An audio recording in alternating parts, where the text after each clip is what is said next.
प्रधानमंत्री नरेंद्र मोदी ने यमुनानगर में जिस शंकरन नायर का जिक्र किया था वो कोई और नहीं केसरी फिल्म के हीरो हैं, जिन्हें अक्षय कुमार ने रोल में बखूबी निभाया है। वास्तव में प्रधानमंत्री बखूबी इस किरदार की बात कह गए, लेकिन उस समय पता नहीं चला क्योंकि फ़िल्म रिलीज़ नहीं हुई थी। केसरी चैप्टर 2 रिलीज़ हो चुकी है 18 अप्रैल को, धूम मचा रही है पूरी दुनिया में।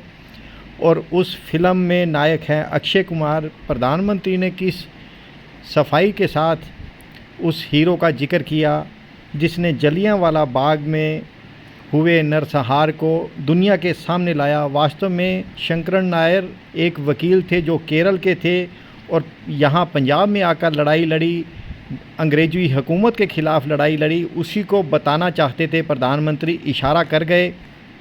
अब उनकी फ़िल्म आ चुकी है और फ़िल्म देखी जा रही है।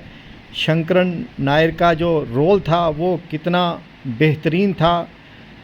वह चाहते तो सभी सुविधाएं ले सकते थे, लेकिन उन्होंने सुविधाओं को त्यागा और देश की बात की।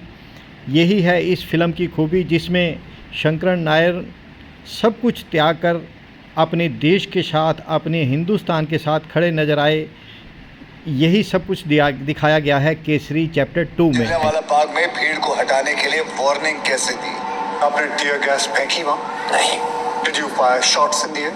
नहीं। तो आपने बिना वार्निंग दिए भीड़ पे गोलियां चला दी। वो भीड़ नहीं थी, they were terrorists। But they were still humans। उनके हाथ में हथियार थे। 8, 9, 11 महीने के बच्चे जिनके छातियों में गोलियां लगी थी, उनके हाथ में कौन से हथियार आपने देखे?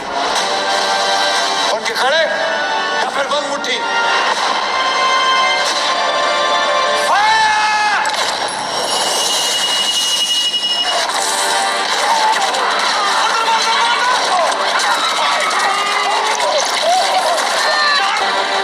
इसके बाद आप चुप कैसे रह सकते हैं?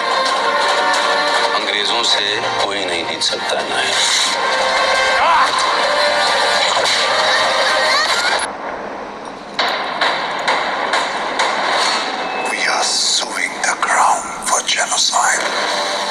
क्राउन को बचाने का बस अब एक ही रास्ता है।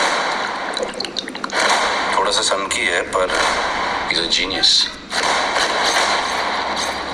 पर सिर्फ बोलता नहीं है, दहाड़ता है। Sir Shankaran Nair.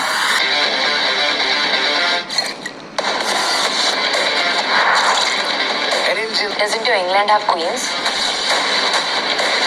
1,650 innocents dead, but the real figure we may never know. They wanted to burn Jallianwala Bagh के ऊपर से गुजरता है। क्यों? मिस्टर नायर के पास ना कोई फोटोग्राफ।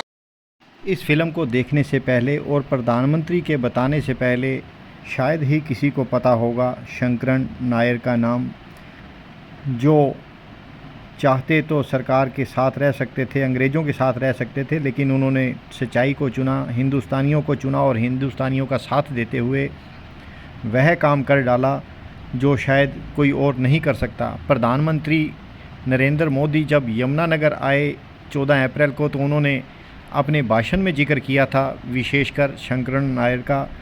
और ये वही व्यक्ति हैं जिन्होंने अपनी भूमिका निभाई और इस तरह से निभाई ताकि जलियांवाला बाग का जो सच है वो सामने आ सके। किस तरह से हज़ारों लोगों को इकट्ठा करके गोलियों से भून दिया गया था और कोशिश ये हुई थी कि पता ना चले, उनको उग्रवादी करार दे दिया गया था।